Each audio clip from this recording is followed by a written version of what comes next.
Hello दोस्तों, आज के वीडियो में मैं आपको मेरी निफ्टी की पोजीशन दिखाऊंगा और उसके साथ कल मार्केट कहाँ पे जा सकते हैं और हम लोग क्या ट्रेड कर सकते हो देखेंगे। और एंड में मैं आपको मेरी बिटकॉइन की भी पोजीशन दिखाऊंगा, क्योंकि आज मॉर्निंग में मैंने बिटकॉइन की एक पोजीशन ली, ऑप्शन सेलिंग किया। सो उसका भी एनालिसिस करके दिखाऊंगा। सो वीडियो एंड तक देखो और कुछ डाउट रहेगा तो आप कमेंट भी कर सकते हो। सो स्टार्टिंग में अगर आपने देखा रहेगा, मैंने 9 को ही मैंने यहाँ पे पुट सेलिंग चालू की थी, राइट। सो मार्केट मेरे लिए तो पॉजिटिव था, यहाँ पे मेरा पुट सेल चालू था। 10 को मैंने पुट सेल के साथ मैंने कॉल सेल भी चालू किया, राइट, क्योंकि मार्केट धीरे धीरे नीचे आ रहा था तो मुझे कॉल सेल करना पड़ा। उसके बाद 11 को क्या हुआ, मार्केट ने ग्रीन कैंडल बना 50 मिनट्स का और उसके बाद मार्केट अपसाइड गया। तो मैंने क्या किया, जो कॉल सेल था उसकी पोजीशन स्क्वायर ऑफ करके मैंने सिर्फ पुट कंटिन्यू रखा, राइट। और आज भी एक अच्छा खासा प्रॉफिट दिख रहा था, मॉर्निंग में आई थिंक 3000 के ऊपर मुझे प्रॉफिट दिख रहा था। उसके बाद मार्केट ने रिवर्स किया, सो मुझे मेरा जो पुट है वो पुट स्क्वायर ऑफ करके कॉल सेल करना पड़ा। ओके। और मैं स्टार्टिंग से बता रहा था कि मार्केट मेरे लिए जब तक ये लेवल के ऊपर है तब तक मेरे लिए मार्केट बुलिश था, इसके लिए मैंने पुट सेलिंग ही रखा था।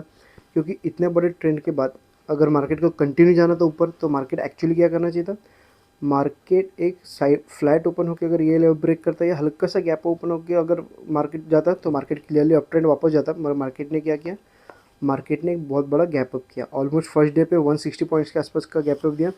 उसके नेक्स्ट डे भी एक अच्छा खासा गैप अप हुआ, क्योंकि जब भी मार्केट को अप ट्रेंड करना है तो मार्केट ने एक फ्लैट ओपन होकर ब्रेकआउट देना चाहिए। अगर ब्रेकआउट नहीं देता, एक गैप ओपन हो जाएगा तो मार्केट एक रेंज बाउंड में रह जाएगा। और मैंने आई थिंक 9th या 10th को मैंने एक वीडियो भी बनाया था कि मार्केट मेरे लिए ये वीक में यहाँ पे जाके क्लोज हो जाएगा। ओके, अगर आपने वो वीडियो देखा नहीं रहेगा तो 9th या 10th को मैंने ऑलरेडी एनालिसिस करके बोला था, क्योंकि क्लियरली पता चला था कि मार्केट एक गैप ओपन हो रहा है, गैप ओपन होकर मार्केट साइडवेज जा रहा है। ओके। और 10th को उसको एक चांस था मार्केट अपसाइड लेके जाने का, मगर मार्केट ने क्या किया, एक साइडवेज लेके गया। ओके। 11th को थोड़ा मुझे चांस था कि शायद से वापस और ऊपर जा सकता है, मगर मार्केट ने जब भी एंड में इतना बड़ा डाउन ट्रेंड था तभी मैं और कंफर्म हो गया कि मार्केट ये वीक में ये लेवल के आसपास होल्ड कर लेगा। ठीक है। सो मैंने आज क्या एडजस्टमेंट किया पहले वो बताता हूँ। और मैंने कल के एनालिसिस में बोला था कि अगर जो मेरा पुट सेल चले ये लेवल के नीचे आएगा तो मैं क्या करूँगा, मेरे पुट सेल की पोजीशन है उसको रफ कर दूंगा। और ये जो लेवल है, ये जो सपोर्ट है, ये सपोर्ट के यहाँ पे आने के बाद मैं मेरी पोजीशन है पुट सेल स्क्वायर ऑफ करके कॉल सेल करना चालू करूँगा बराबर। क्योंकि अगर आप देखोगे मल्टीपल सपोर्ट, एक सपोर्ट है, दो सपोर्ट, तीन सपोर्ट, चार सपोर्ट, पाँच सपोर्ट। ठीक है। आज 6 टाइम भी थोड़ा सा सपोर्ट लेने की कोशिश की, मगर सब्सटेन नहीं कर पाए। उसके बाद मार्केट है वो अच्छा खासा नीचे भी आ गया। ओके। सो इसके लिए मैंने मेरे कॉल से पुट सेल की पोजीशन यहाँ पे स्क्वायर ऑफ कर दी और कॉल की पोजीशन यहाँ पे मैंने कंटिन्यू रखी। ओके। अभी मैं पहले आपको पोजीशन दिखाता हूँ, उसके बाद मैं आपको मैं एडजस्टमेंट बताऊँगा।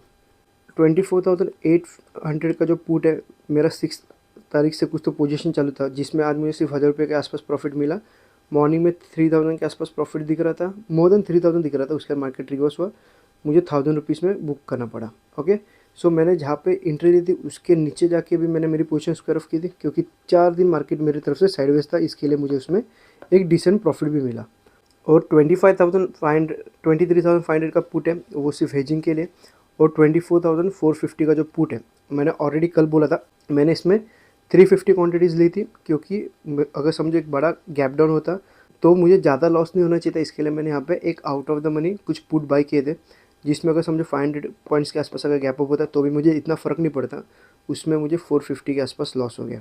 और स्टार्टिंग में मैंने 25,200 का कॉल सेल किया और उसकी पोजीशन मैंने इमीडिएट स्क्वायर ऑफ कर दी। एक्चुअली मैंने प्रॉफिट देखा नहीं था, मैं इमीडिएट स्क्वायर ऑफ कर दिया।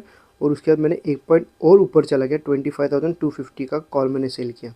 ओके। सो अगर आप दोनों के टोटल करोगे तो डाउन साइड में मुझे टोटल 4,600 के आसपास का प्रॉफिट हुआ है और यहाँ पे मुझे 1000 रुपीज़ का प्रॉफिट हुआ और ये दोनों मेरे हेजिंग के लॉस हो गए। ओके। सो टोटल आज का अगर आप देखोगे, ये वीक का अगर आप मेरा प्रॉफिट देखोगे तो फर्स्ट डे मुझे 1000 रुपीज़ के आसपास का प्रॉफिट मिला था। सेकेंड डे मुझे मेरी पोजीशन कंटिन्यू थी, सो मैंने एक बार 1000 रुपीज़ प्रॉफिट बुक किया। कल मैंने 950 या 960 के आसपास प्रॉफिट बुक किया था, मगर हम लोग राउंड नंबर पकड़ते 1000 रुपीज़। और आज 4900। ओके, मतलब ऑलमोस्ट 5000 के आसपास है। मतलब टोटल ये वीक में मैंने 7000 प्रॉफिट बुक किया, जिसमें 1000 रुपीज़ ये हेजिंग और ब्रोकरेज पकड़ देंगे तो मुझे नेट प्रॉफिट तो भी 6000 या 5500 के आसपास तो कंफर्म रहेगा ही। मेरे ज़्यादा एंट्री थे नहीं, सिर्फ हेजिंग मेरा आई थिंक 800-900 रुपये के आसपास हेजिंग मिला। मतलब 5,500 के आसपास मुझे ये वीक में एक प्रॉफिट मिला है। ओके, और मैं ये जो पोजीशन थी कॉल की वो मैं एक्चुअली कंटिन्यू रखने वाला था, मगर अगर आप देखोगे तो उसमें प्रीमियम बचे ही नहीं है। अगर 49 का प्रीमियम बचे वो भी आउट ऑफ द मनी, और आज है थर्सडे। ओके, और नेक्स्ट वीक की एक्सपायरी थी।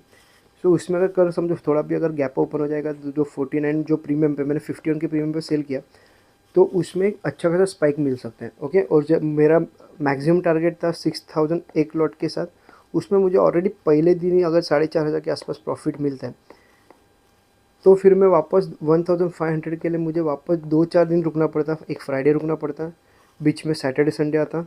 ओके, और उसमें अगर समझो एक बड़ा गैप अप होता तो जो प्रॉफिट मैंने था ऑलरेडी बुक किया था वो मेरा प्रॉफिट है वो हाथ से निकल जाता। ओके, सो इसके लिए मैं अगर समझो 2,000 के आसपास प्रॉफिट होता तो शायद से मैं कंटिन्यू रखता, मगर मुझे ऑलरेडी 4,500 के ऊपर मुझे प्रॉफिट मिला, 4,600 के आसपास प्रॉफिट मिला।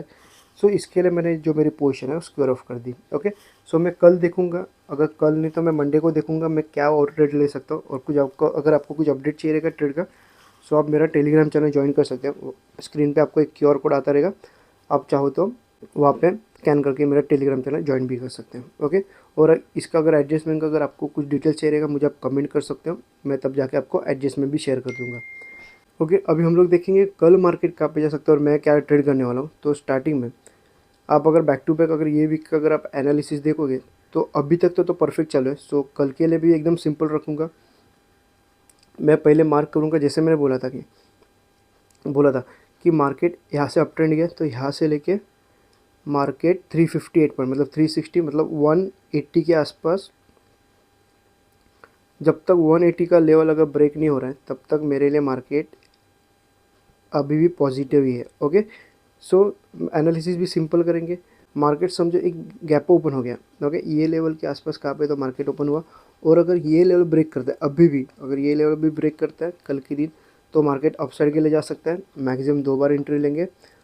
ऐसे रहेगा 20 पॉइंट्स के आसपास और टारगेट रहेगा 60 पॉइंट्स। ओके, एकदम सिंपल। ये लेवल के ऊपर कैंडल क्लोज होने दो 15 मिनट का या 5 मिनट का, उसका हाई ब्रेक होने का हम लोग मैक्सिमम 2 बार एंट्री लेंगे। SL रहेगा 20 और टारगेट रहेगा 60, 1:2 का टारगेट कंप्लीट हो जाएगा। SL कॉस्ट टू कॉस्ट करो। ओके, और डाउन ट्रेंड के लिए ये लेवल के 24,853 के नीचे अगर मार्केट एक डाउन साइड में अगर ओपन होता है, पहले 5 मिनट का या 15 मिनट का रेड कैंडल देखो, उसका लो ब्रेक होता रहेगा तो हम लोग डाउन साइड के लिए भी जा सकते हैं। ओके, कल के दिन अगर मार्केट को नीचे जाना है तो कल मार्केट पहले एंट्री में नीचे जाएगा, क्योंकि आज मार्केट ने एक अच्छा खासा ऑलरेडी ट्रेंड दिया। Okay, so next day mostly अगर समझो अगर मार्केट को वापस ट्रेंड देना है तो मार्केट आपको फर्स्ट एंट्री में ट्रेंड देना चालू करेगा। नहीं देना है तो मार्केट कल के दिन साइडवेज चला जाएगा, क्योंकि क्या होता है मोस्टली जिस दिन मार्केट एकदम ट्रेंडी होता है उसके next day market mostly sideways चला जाता है। ओके, सो इसके लिए अगर डाउन ट्रेंड अगर ये लेवल के नीचे अगर मार्केट जाता है तो मैक्सिमम एक ही बार एंट्री लूँगा। SL रहेगा 20 पॉइंट्स का और टारगेट रहेगा 60 पॉइंट्स का। ओके, और 1:2 का टारगेट कंप्लीट हुआ, हम लोग अपना SL कॉस्ट टू कॉस्ट करेंगे और जितना मैक्सिमम हो सके उतना मैक्सिमम हम लोग टारगेट कैप्चर करेंगे। और मार्केट समझो कल ये लेवल भी ब्रेक नहीं हो रहा है या फिर ये लेवल भी ब्रेक नहीं हो रहा है, गैप ओपन हुआ और ये लेवल के बीच में कहाँ पे तो मार्केट फंसा, तो उस दिन एंट्री मत लो, क्योंकि ज़बरदस्ती एंट्री लोगे तो आपका SL जाएगा, वो SL आप ट्रेंडी मार्केट के लिए रखो। एकदम सिंपल रखो, जितना मार्केट एनालिसिस आप सिंपल रखोगे उतना आपके लिए भी अच्छा होगा। और अभी भी आपको कुछ डाउट होगा आप मुझे कमेंट कर सकते हो। टेलीग्राम चैनल ज्वाइन करना है तो स्क्रीन पे QR कोड है, आप ज्वाइन भी कर सकते हो। और वीडियो अच्छा लगा तो लाइक कर दो। धन्यवाद।